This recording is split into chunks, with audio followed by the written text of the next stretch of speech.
All right, everyone, going to be covering the round 2 Showdown Picks here for the Scottish Open. But first, I do just want to start out kind of covering round 1, just the recap of it, so we can see a very high variance start. Okay, very crazy. So 2 of the better leverage plays this week, ownership-wise, were Rory and Max Homa. They're both top 10. They are in the top 10. They are basically the only 2 in which were good, possibly go out of your way plays this week. Thomas Dietrich, sure, you could have shoulder shrugged and ended up on him, but they're like the only 2 players that are kind of chalk that are also this high. It's a high variance start to the week. I feel like this is a great example of why round 1 Showdown pick and content, or just Showdown content in general, is huge. So I was able to have a profitable round 1 Showdown, whereas main slate wise, it's looking rough right now. The 6 for 6% for everyone right now is less than 1%. The 5 out of 6% is less than 5%. And the 4 out of 6% is less than 20%. No one has a good build going right now. But a lot of people were able to have good round 1 Showdown builds, especially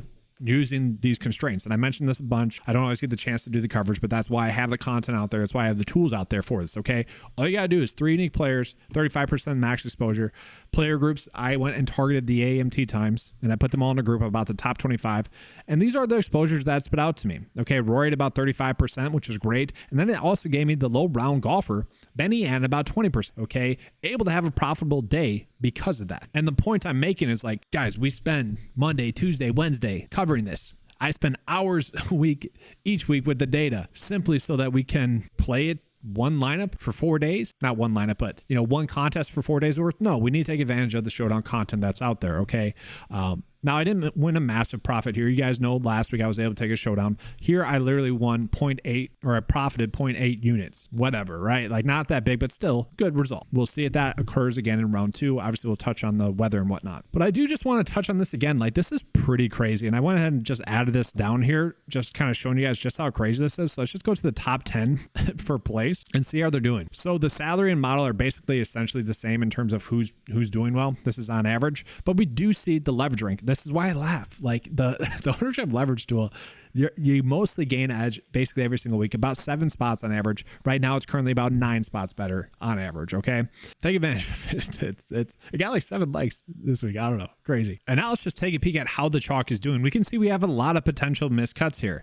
Terrell Hatton -1. Okay, he's probably going to need to play better there. Scotty Scheffler -2. I was actually pretty shocked at how chalky Scotty Scheffler was. That I know like the data was saying that he would be, but I kind of thought people would do better than that. Victor Hovland as well, coming in as the 3rd highest owned. That was strange to me. That was probably one of the biggest head scratchers to me, was how chalky Victor Hovland was. 1, he wasn't projecting to be that high owned. 2, there's just easier clicks around him, like Ricky, like Wyndham Clark. Probably just people forcing it a little bit there. Now we'll see if they're going to have better play or better weeks or not, or better second rounds. We'll get into that in just a second here, but just kind of want to go over the chalk.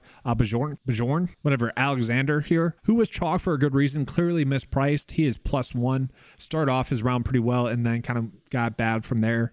The nice thing about all these players that struggled, what's the key characteristic? They had the late tee time. So these are going to be all players that we're going to end up on round 2 Showdown if they are ranking out as good plays. And I'll touch on that in just a second. But that is the good thing there, guys, that they had the AMT time. Okay. And I am curious here. Let's just take a peek at this. So this is just looking at the late tee times. So the scoring average was 0.24 under par. And now looking at the early tee times, a little bit easier scoring there. 0.52 under par. So not huge, but a half a stroke compared to a quarter of a stroke. That adds up, right? Like it's a big difference maker. So obviously we probably do want to be targeting players in round 2 that have the AMT time, but let's just go on and make sure that's correct. And so the PGA Tour weather is suggesting that's going to be pretty easy as a whole. So I want to go ahead and take a peek at the DP Tour weather as well. So yes, this is a good example of why I wanted to look at it, because we are getting kind of a different weather report here. Slightly, it's calling for a little bit more wind. And so yeah, we probably do want to be targeting the AMT times again, just because they should have lighter playing conditions in terms of wind. Now, maybe the showers turn into thunderstorms and there's some sort of delay that also creates some sort of edge. Maybe you could do 5% of your builds being PM split because of that, but I don't really see that happening. It's probably a moot point. Probably don't need to do that. So now let's just go ahead and take a peek at the live strokes gain data here just to see where we can potentially get an edge. So what I like to always do is any golfer that doesn't have the data coming in, let's just eliminate those out of this. And now really what I want to look at, probably putting. Let's look at that. which players are most likely to putt worse and better. So the players that are most likely to putt better: Andrew Putnam, Patrick Cantlay, Xander Schauffele, Terrell Hatton, Tommy Fleetwood, Wyndham Clark even. Wow, all right. Jump on Wyndham Clark still. Good to know. Taylor Montgomery, Matt Wallace. But I mean, look at this, guys. No shock that these players that typically bet better or putt better in the field are struggling because they couldn't make putts. Okay, they were struggling today. Let's go and flip it around, see which players, we probably don't want to be on because they're not going to putt as well. No shocks here. Shane Lowry, Billy Horschel, Garrick Hingo, Betty Ann, like no real shocks there, okay? And then just looking at who is most likely to play better.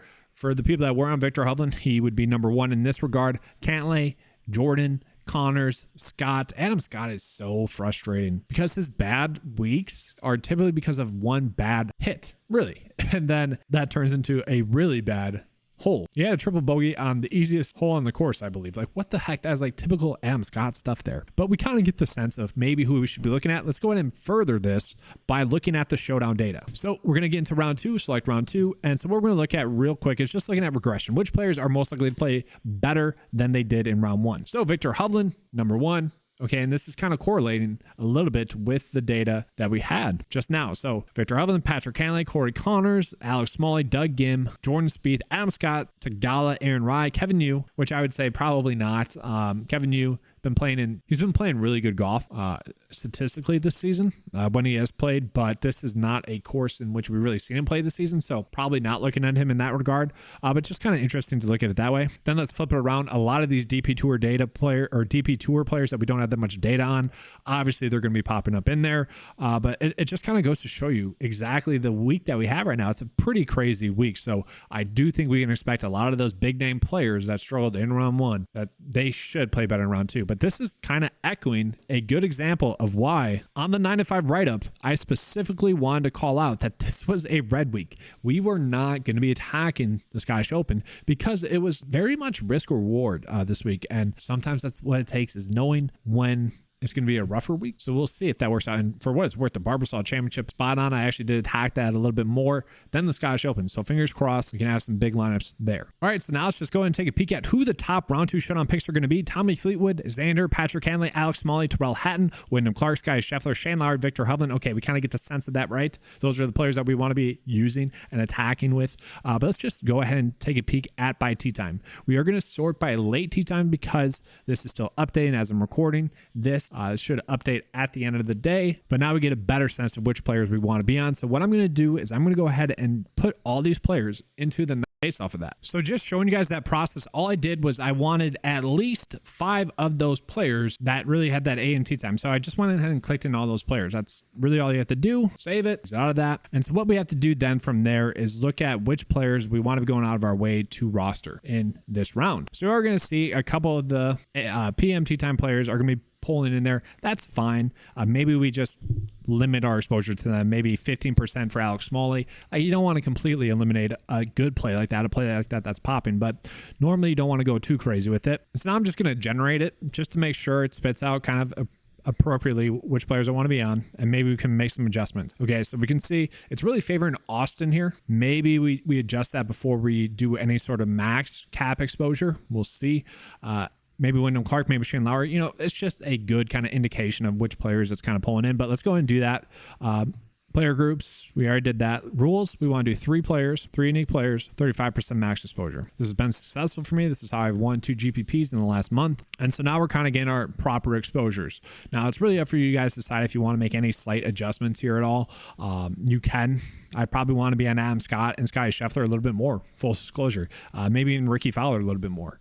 So what we can do to do that, there's 2 things. You could reduce the ownership to some of these other players that might be pulling in there. That's fine. What I like to do is I typically like to bump up the projections of those players that I want to be on more. So someone like Sky Scheffler, let's bump him up 3 points. Someone like Ricky Fowler, let's bump up to 3 points. Same thing with Adam Scott, 51. So that's going to kind of tell the lineup optimizer that we want to be on those players a little bit more. Now this is optimizing based off of fantasy point projection to give ourselves the best builds, to give ourselves the best projected build. I want to make that clear. So it might might not always pull in those players more the way you wanted to. Now, typically it will, because I raised the projections of Ricky and Adam Scott, it actually didn't give us any of Scotty Scheffler. So another thing I could do here, just to ensure that we're getting some Scotty, could lock him in, and now we're locking Scotty into 40% of the builds. I don't know if I exactly want to do that. I feel like I'm a little bit too hands-on with this because now we're not getting as much Ricky as I would have liked. So, we can make some adjustments like that. I do want to call it that I really do not like the exposure with a couple of the plays, so I'm just going to reduce them a little bit. And this is something I typically don't like to do. My biggest mistakes with fantasy golf and with like DFS is always like doing too much, being a little bit too hands-on. Gotta let the data do what it's there to do. And honestly, might max expose Scotty in 30% of builds. We'll see. Might not be the right decision. And so one small thing that I did, because I wanted to ensure that I was still getting proper exposure to Adam Scott, Ricky, Hovland, and Scotty, was I just locked Scotty into 15% of builds. Now that might be wrong because he is projected to play one of the best. And maybe we can make some adjustments with ownerships like Doug Game, Shane Lowry. We could adjust those down a little bit.